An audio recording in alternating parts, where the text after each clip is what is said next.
Welcome back to the class. Today we're going to lecture 2, which has to do with a morph, an allomorph, and morpheme. These three concepts or these three terms, they are different in meaning, but students often get confused when it comes to their meaning. And sincerely yours, they will look confused if care is not taken and we don't understand them very well. I'm going to break them down today for you to understand without speaking big grammar. Let me take it from the smallest one, which is a morph. What is a morph? When we are talking about a morph and morpheme, they have something similar. Because from the look of the word, morph, morpheme, they are closer in meaning. When we are talking about the morpheme, is the smallest, meaningful, indivisible unit of grammatical description or grammatical construction. So that is used in language analysis. So when we are talking about morpheme, you try to say that morpheme is the smallest, meaningful, indivisible, something you cannot divide, you cannot further divide. It is the smallest. When you say something is the smallest, you can't further divide it. We have small, smaller, smallest. The smallest is the least you cannot divide any longer. So when we're talking about morpheme, is the smallest indivisible, meaningful unit of grammatical description. Now that we use in the language analysis, I'm going to break morpheme down into what we understand as free morpheme and bound morpheme. And we also have something we call null or zero morpheme and even replacive morpheme. So when we move on, I'm going to explain the meaning of all these: free morpheme, bound morpheme, zero or null morpheme, and replacive morpheme. But because where we are coming from is, I said the morph, a morph and morpheme, they have something similar because they both have morph. So morph, morpheme. So what is a morph? A morph itself is like morpheme, like I told you, is the smallest unit as well, like you say morpheme. You understand it now? That carries meaning. It also carries meaning. So when we are talking about morph, you look at it from the angle of saying that, okay, you are referring to something like ed or slash or no or what's it called, or minus ed or dash ed, so to say. Okay, let me say dash ed. The dash there is open for a particular words or group of letters to enter.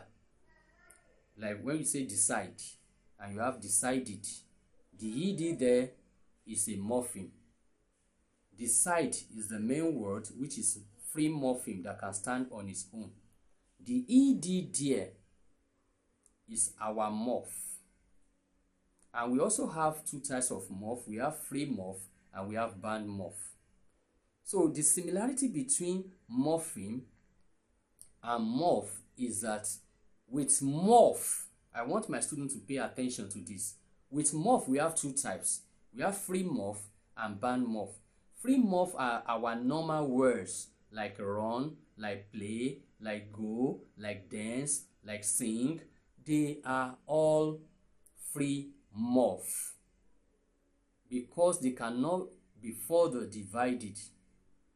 When we are talking about bound morph, we are talking about something like ed that is added to decide, ed that is added to weigh, to make it weight, ed that is added to faint, to make it fainted, So that ed, or you call it dash ed, is what we are referring to as morph, which is bound morph. And in morpheme, the same thing is applicable. The same bound morph is the same bound morpheme, with an extension that we can also have something like ly. We can also have something like NESS, which is ness dash ness, like in faithfully, beautifully, angrily. That ly is bound morph, something that is added to the free morph. So the bound morph and bound morpheme, they are the same thing. So in that wise, in conclusion, when we are talking about morph and morpheme, they have something similar because they share morph. It means that we have free morph, we also have free morpheme. We have bound morph, we also have bound morpheme. Only that we don't have intrusive morph, and we don't have what's it called it, null morph. So we only have null morpheme and intrusive morpheme, which we are going to discuss later. But maybe I can quickly come into that. Okay, now let me quickly go into that. When we are talking about zero or null morpheme, these are morphemes. These are type of morpheme that doesn't change form. They are null, whether in their singular or in their plural. For instance, when we have sheep, the singular form of sheep is also sheep. The plural is also sheep. The singular form of sheep is sheep. The plural is also sheep. The singular form of cattle is also cattle, and the plural is also cattle. The singular form of information is information, and the plural is also information. The singular form of furniture is furniture, and the plural is also furniture.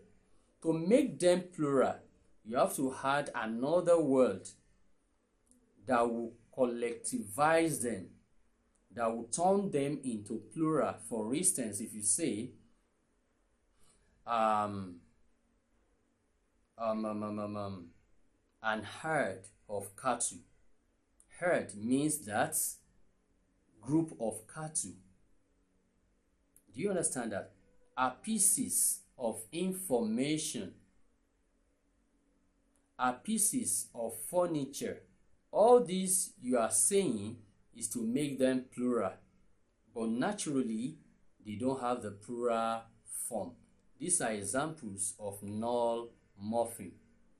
For intrusive morpheme, these are types of morpheme, of course, which have internal replacements or replacive morpheme. They have internal replacements. How do I mean? You know, when we have a boy in singular form in noun, the plural form is boys. When we have box, B-O-X, the plural form is boxes, etc. But in this kind of intrusive or replacive morpheme, is a kind of morpheme whereby it undergoes internal rearrangement. So what is known as singular will not carry s or es. It will be internal replacement. For instance, when we have man, M-A-N, man, the plural form is supposed to be mans. We just add s to it, or es, no. So we will have made an error. So in that wise, it will undergo an internal replacement, and that a will turn to e and make it men. So in woman, we have women. Is that okay? Women. So this is an example of replacive morpheme. So we'll go further on morpheme in the nearest future. So let me quickly go. I have done justice to morph and morpheme, then we are left with an allomorph. What is an allomorph? An allomorph is just a variant of morph. So a variant of one morph is called allomorph. For instance, when we say a variant of morph, remember I told you that morph can be free morph and it can be bound morph.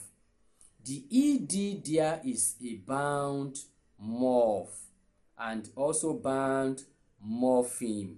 Take note of that. When we now want to have a variant of that same morph or morpheme, ED or -ED, we can have the variant to be id, which is ID, in slants with two slants symbol, which indicates phonetics.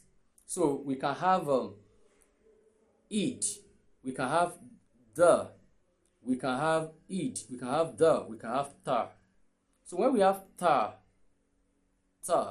or id, or the, they are variants of that ed. Like we have it in some words, like for instance, we can have something like mended, mend plus ed become mend it.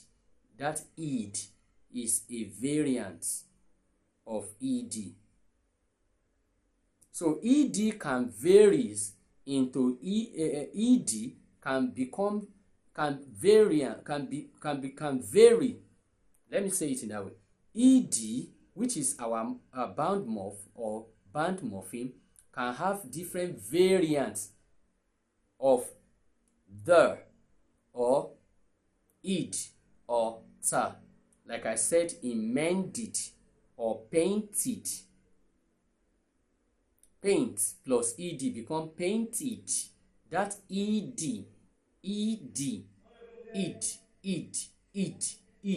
that ed is in painted and is in mended.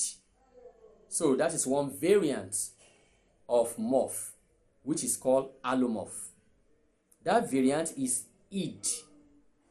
That variant of ed that become ed can also become the, can also become ta, as in cleaned, as in weighed, cleaned, cleaned, cleaned. Do you understand that? Cleaned, weighed. So it has become the in that case. Initially it was id. Now it become the. Now it is moving to another variant, which is tar.